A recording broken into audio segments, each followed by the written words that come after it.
En Janus Henderson Investors le ayudamos a alcanzar sus objetivos financieros a largo plazo. Janus Henderson, invirtiendo en un futuro mejor, juntos. Nadie había oído hablar de Citrini hasta que esta semana esta pequeña firma de análisis ha publicado un informe que ha puesto al mundo financiero patas arriba. Citrini dice que el uso masivo de la inteligencia artificial va a provocar a medio plazo una caída de la bolsa americana de un 30% y una caída del empleo del 10%, lo que ha desembocado en agudos movimientos en las bolsas que han afectado negativamente a bancos y empresas de software principalmente. Soy Amparo Polo y para entender por qué los inversores han tomado tan en serio este informe y qué alternativas tienen los inversores, me acompañan Roberto Casado, corresponsal económico de Expansión, y Raúl Poza, redactor de Mercados. Hola, Roberto. Hola, ¿qué tal? ¿Qué tal, Raúl? ¿Qué tal, Amparo? Bien, gracias. Bueno, empezamos por Citrini y Roberto, quizás tú puedes explicarnos de dónde sale esta firma y por qué ha tenido tantísimo impacto este informe que acaban de publicar esta semana. Sí, como has dicho al principio, pues nadie había oído hablar de Citrini, al menos en el mundo más financiero de Wall Street, aunque parece ser que en el mundo de los blogs había bastante gente siguiendo a esta firma. Básicamente es un señor que se llama James Van Gillen, que estudió medicina, dejó de estudiar medicina, no acabó la carrera, saltó al mundo de la inversión, primero en temas relacionados con la salud y luego en 2021 montó una entidad de inversión que se llama Citrinitas Capital Management, y hace 2 años lanzó Citrini Research, donde básicamente escribe artículos donde intenta identificar grandes tendencias macro que pueden afectar a los mercados. Es decir, es prácticamente un recién llegado, pero en los 2 últimos años es verdad que había ganado cierta audiencia, pero más en un mundillo más de Internet, del mundo retail, etcétera. Y ha saltado a la fama pues esta semana. Y ha habido 2 informes antes alertando de la llegada de la inteligencia artificial, de todos los efectos que puede tener. ¿Por qué justamente este informe ha sido tan demoledor?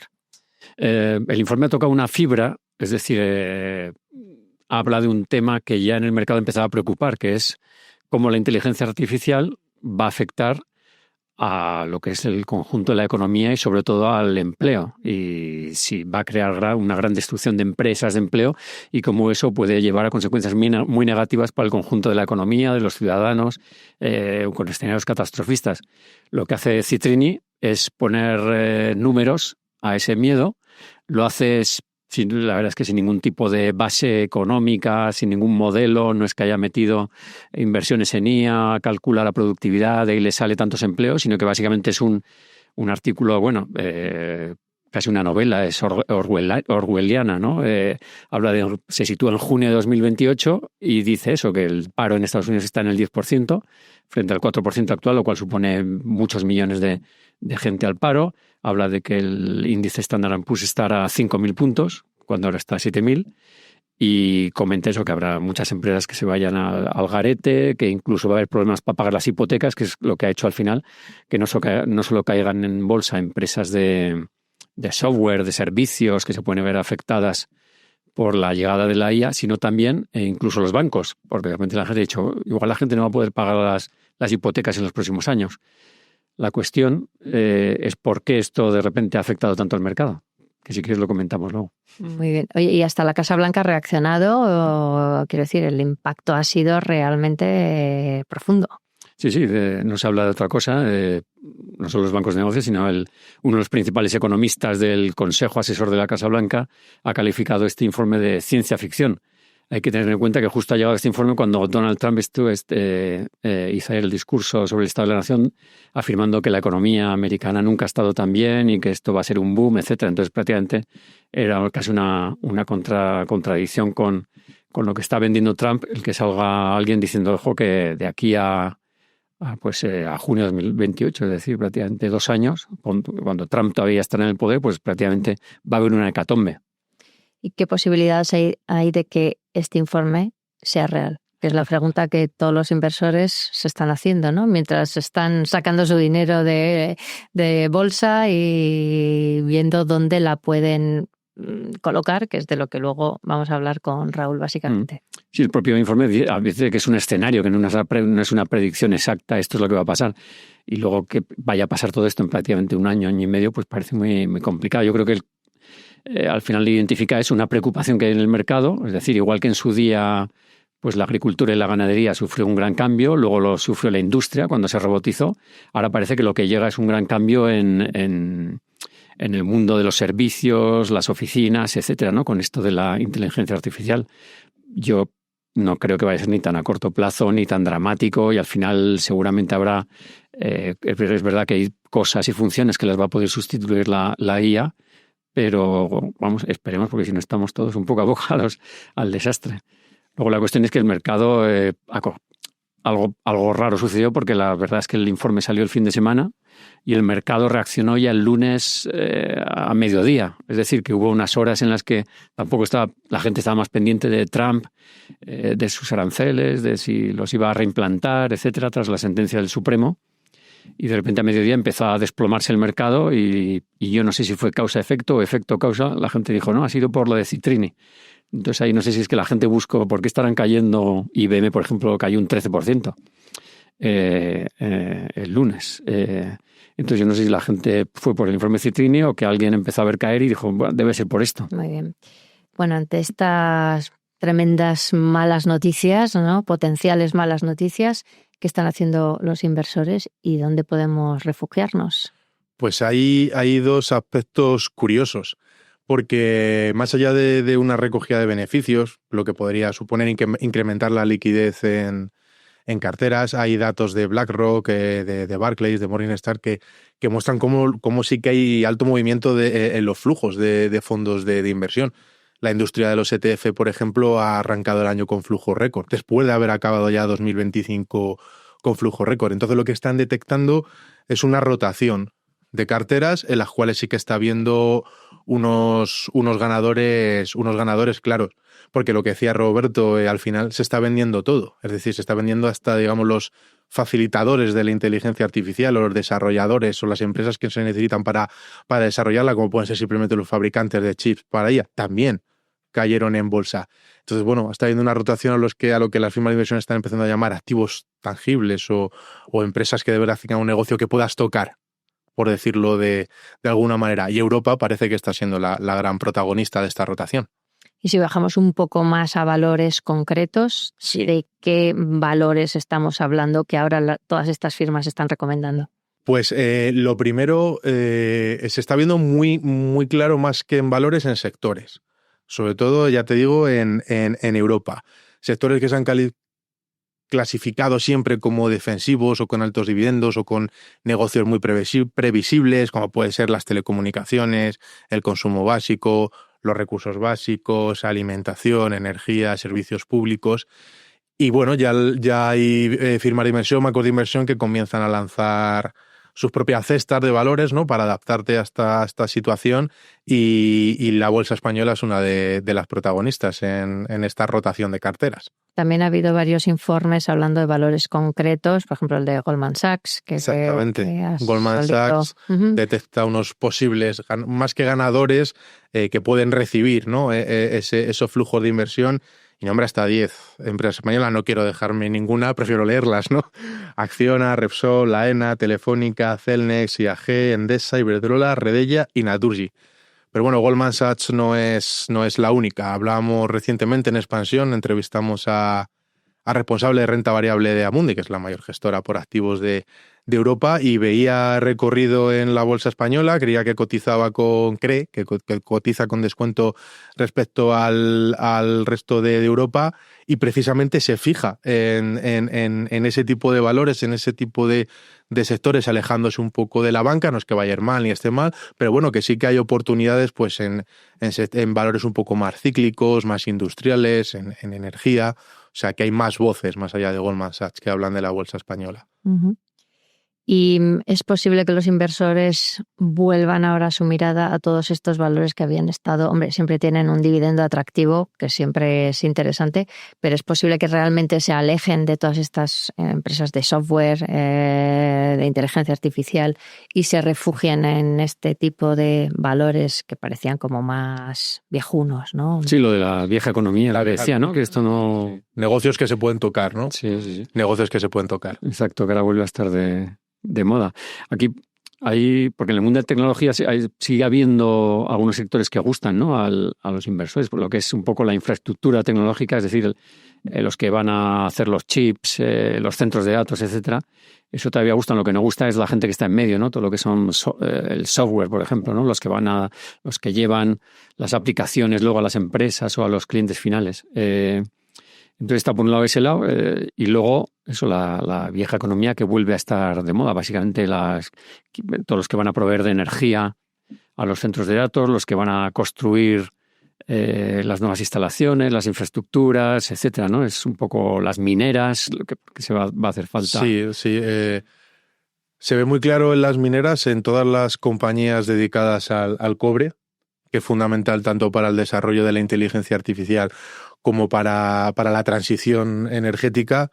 Pues los recursos básicos europeos es el mejor inicio de año de su historia en bolsa. Y respecto a los que comentabas de la construcción de centros de datos, construcción y materiales es otro de los sectores que mejor se está comportando este mes, ya desde que Anthropic a finales de enero lanzase sus herramientas de inteligencia artificial para profesionales que están afectando a muchos sectores. Hay un valor español que se repite mucho entre los expertos, que es ACS. Y no ACS en sí porque sí. Se mira a su filial, a Hochef, y se mira sobre todo a una compañía que pende de esta, que es Turner, estadounidense, que bancos como Bank of America creen que va a ser el líder en la construcción de centro de datos para inteligencia artificial. Además, ser el líder en otros aspectos como la construcción no residencial por grandes estadios. Es que todos los de la NFL, por ejemplo, los está construyendo esta empresa. Entonces, bueno, parece que sí que se empiezan a detectar, no sé si ganadores o por lo menos resistentes a la inteligencia artificial o que se benefician de ellas de forma indirecta, pero clave, ¿no, Roberto? Sí, aquí al final el gran tema es quién se va a beneficiar de toda esta movida, ¿no? Hay unas inversiones previstas brutales en inteligencia artificial, billones de dólares no solo por las grandes tecnológicas, sino también en firmas medianas, etcétera. Y entonces el tema, que hasta hace poco el mercado pensaba, bueno, aquí todo el mundo se va a beneficiar de esto, pero ahora la pregunta es, vale, si invertimos todo esto, luego ¿quién le va a sacar partido a estas inversiones? Los propios inversores, los Meta, Alphabet de este mundo, van a ser los constructores, los que se van a llevar el dinero de la construcción, va a ser la empresa final, el cliente que va a comprar esa inteligencia. Hay gente que piensa esto va a acabar siendo gratis, con lo cual el dinero va a ser para el cliente final y no para los grupos tecnológicos. Y eso es un poco lo que está todavía un poco en discusión y por lo que el mercado está tan nervioso. Aquí quién va a ganar con esto. Está como, no sé si en el inicio o por lo menos un proceso de pequeña primera gran purga de los que avanzarán y los que se quedarán detrás. Pero bueno, luego ves métricas relevantes para intentar predecir un poco la evolución de la bolsa, como puede ser el índice VIX, conocido como índice del miedo. Y sí que es verdad que está en zona o en máximos del año, pero no se va muy por encima de los 20 puntos, que se cataloga, ¿no?, como el nivel de riesgo moderado, de inicio de incertidumbre, que sí que puede provocar una cierta rotación de carteras, como se ha visto, pero bueno, se mantiene estable. Es decir, que hay incertidumbre, pero yo creo que estamos lejos de hablar de pánico, como refleja la rentabilidad de la bolsa europea, que es superior a la estadounidense y un buen inicio de año en Europa. Y al final es más una rotación que eso es por debajo, porque al nivel índice se sigue manteniendo, no ha habido corrección seria todavía.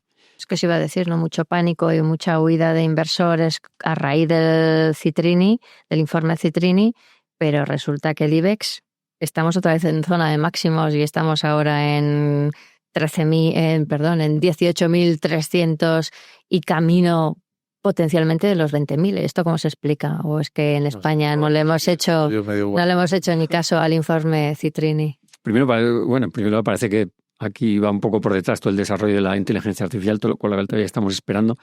Y luego el IBEX tiene, como decía Raúl, muchas empresas de esa economía vieja o de activos tangibles que se pueden beneficiar, aunque un poco el IBEX va a depender mucho de los bancos. Y los bancos, uno de los que hasta ahora parecía que podían ser ganadores con la inteligencia artificial, de repente el informe Citrini los ha puesto un poco ahí en cuestión, diciendo, oye, si aquí hay una verdadera crisis económica, los bancos van a sufrir, y en el IBEX pesan mucho los bancos. sería un escenario muy catastrofista. Pero sí es verdad que el rally que ha tenido la banca en España pues puede estar llegando un poco a su límite, y ahora tienen que tomar el relevo pues eso, las compañías eléctricas, las constructoras, y tirar del carro. Parece como que se repite un poco el análisis del IBEX 35 el año pasado, se repite esto otra vez sin ser los protagonistas los bancos, es decir, está pulverizando por completo los precios objetivos que daban hasta las firmas de inversión más optimistas, pero se vuelve a decir que la ponderación de la representación de sectores en el IBEX 35 vuelve a jugar a su favor para escaparse de caídas o de incertidumbres. El año pasado fue la banca, bueno, pues este año es la energía o el consumo básico. Y entonces, claro, una vez que se quedan caducos los precios objetivos que rondaban pues sobre los 18.000 puntos y en mes y medio menos, se ha acabado. Bueno, pues ya hay firmas de inversión que empiezan a decir que si de verdad, lo que comentaba antes Roberto, se toma el relevo de la banca y el resto de sectores empiezan a funcionar, bueno, pues ya se está empezando a hablar incluso de cotas de los 20.000 puntos. Cuanto menos interesante la situación del IBEX, que vuelve a liderar los avances en el año a ambos lados del Atlántico. Cuanto menos curioso cómo se beneficia para bien o para mal del entorno global. Sí, aquí el tema depende si lo que hay es eso, como la rotación de la que estamos hablando, de verdad hay una corrección, porque si corrige Wall Street, por mucho que aquí tengamos empresas de otros sectores, etcétera, esto llegaría y también bajaría la bolsa española, ¿no? Sí, por supuesto. Pues mientras sea un trasvase de dinero de un bolsillo a otro, parece que al IBEX le puede beneficiar, y de hecho se lleva viendo ya bastantes meses que la bolsa europea está superando a la americana y que está saliendo. Es decir, que ya desde el año pasado se hablaban como esos flujos de inversión por otros aspectos, a lo mejor el año pasado por la incertidumbre sobre las políticas de Trump o por la política de la Fed, que iba a haber ese trasvase de dinero hacia Europa y hacia el IBEX. Más concretamente, pues veremos eso, si realmente es un trasvase o si llega una corrección que también llevaría un poco a la bolsa española por delante, como el resto. Claro, es que esa es un poco la duda, ¿no? Que muchos inversores se pueden estar planteando, o incluso inversores que no han entrado nunca y que ahora vemos que en España hay muchísimo interés y mucha gente preguntándose si es momento de subirse al carro del IBEX o subirse al carro de la bolsa americana, en concreto pues al S&P, ¿no? 500. Claro, ¿qué pensáis que el mercado sugiere, ¿no? Mi duda es, no sé si al final es como todo para recibir muchas veces los flujos, si es por simple valoración. Si es por una simple valoración de descuento, y mirando el histórico, no sé, Roberto, pues parece que Europa y la bolsa española pues todavía pueden recibir flujos, aunque sea por pura valoración. Sí, pues sigue estando más barata. Sigue estando más barata. Pues que Wall Street este año hay dos temas muy importantes en Estados Unidos, que es la llegada de Kevin Warsh a la Fed en mayo y las elecciones legislativas de noviembre. Entonces yo creo que tanto el gobierno como la Fed van a estar este año echando gasolina a la economía americana sin parar. Entonces eso yo creo que como mínimo va a evitar una corrección este año. Y quizá incluso impulse otra vez la bolsa americana, claro, allí por encima de los 7.000 puntos, que parece que tiene ahí una barrera. Suele decir que no hay un presidente que no llegue tanto a las elecciones de medio mandato como sobre todo a las presidenciales con la bolsa al máximo, como que es algo que es un puntal con el que suelen intentar llegar siempre cuando hay procesos electorales. De hecho, volviendo a los amigos de Citrini, su perspectiva es que el índice S&P toca los 8.000 puntos en octubre, justo para las elecciones. Justo las elecciones. De noviembre es cuando empieza el escalar. desplome, que supongo que eso lo han tenido en cuenta, ¿no? Que al final Trump no creo que vaya aunque los mercados al final pues pesan incluso más que los presidentes, ¿no? Pero va a intentar evitar a toda costa que haya una corrección de aquí a noviembre, porque al final mucha gente en América tiene ahorros en bolsa. Ya no te digo si se empiezan a perder empleos, ¿no? Lo que podría suponerle en las elecciones. Y sobre el IBEX, pues estamos en lo mismo, ¿no? Que pues mucha gente está entrando ahora. El IBEX sigue barato y incluso hablas con gestores o con analistas, porque al final lo fácil no, al final eso es lo que más pesa, ¿no? Pues hablas de la banca, de todo lo que ha subido, y muchos dicen, ya, pero es que la seguimos sin ver cara. Te miras métricas clave como el valor en libros, que sí que es verdad que ha superado una vez el valor contable, a lo mejor está rondando el 1,5 a nivel sectorial, pero es que te miras cómo estaba el valor en libros en niveles precrisis de 2008 y claro, estaban 2 veces o más. Es que no podemos decir que la banca está cara. Bueno, podemos decir que está más cara que otros sectores y por eso vamos a buscar hasta refugio, ¿no? en esta rotación de carteras en otros sectores con negocios sólidos, visibilidad, políticas de dividendo atractivas y previsibles y bueno, no es que nos olvidemos de la banca, pero vamos a aprovechar ese descuento que sí que sigue habiendo en otras parcelas de la bolsa española, que es más amplia de lo que parece. Vamos, que yo me voy a mojar que yo creo que llegará a los 19.000 este año el IBEX, porque con Estados Unidos echando gasolina y esta rotación sectorial por debajo, yo creo que el IBEX debería beneficiarse, pero es sustento. Pero bueno, si hay un pozo, no lo firmo. Pero no se puede firmar. Para lo vamos eso, a firmar. Para eso están Seguro los que luego cisnes negros, perseguiréis. por ejemplo, ¿no? Hombre, no, se parece un cisne negro o otro Citrini. Otro Citrini español. Citrini que nos quiera señalar al mercado español. Pero parece que nos dejan bastante tranquilos. Recuerdo la encuesta Gestores de Bank of America. Yo no sé si lleva como medio año la bolsa española entre las 3 geografías preferidas para invertir en renta variable. Llevará cerca de 6 meses. Al final es una encuesta de referencia, ¿no? Que mira todo el mundo, la encuesta Gestores de Bank of America, y la bolsa española continúa entre las 3 regiones preferidas de Europa para invertir por parte de los inversores profesionales. Entonces, claro, bueno, podemos intentar analizar y buscar cuál puede ser ese cisne negro, pero con los datos sobre la mesa, pues parece que tiene apoyos. Sí, además hay paz en Ucrania, o sea, hay varios elementos que pueden ahí beneficiar al conjunto de Europa, al mercado europeo. Qué vértigo, ¿no? Entrar en 18.300, 18.400, cuando veníamos de hace 2 años, ¿dónde estábamos? Sí, claro. Son 4 años o 3 años subiendo en total más de un 120 por ahí, creo, no quiero equivocarme. Pero de luego más de un 100 en los últimos años. El 49%. Sí, la banca más de un 100 el año pasado, claro. Es la sensación de vértigo el que la sienta es lógica y de que quiera buscar otro lado es lógico, pero ahí tiene otros sectores, es lo que te dice la firma de inversión. Sí, ¿no? Que ahora parece que la jugada es buscar más que índices nacionales, pues bajar, índices sectoriales, ¿no? Bajar, eso es. Índices mínimos. Gustan las energéticas, infraestructuras, es un poco por donde... Como el sector, y si el sector puede estar a lo mejor también un poco con valoraciones elevadas, bueno, por dentro de este sector que está atractivo, vamos valor a valor, vamos compañía a compañía, vamos a encontrar la oportunidad al final. Muy bien, muchísimas gracias, Roberto Casado, Saúl Gracias, Amparo. Y muchas gracias a todos nuestros seguidores. Esto ha sido En Acción, el podcast del inversor inteligente, y nos vemos la próxima semana.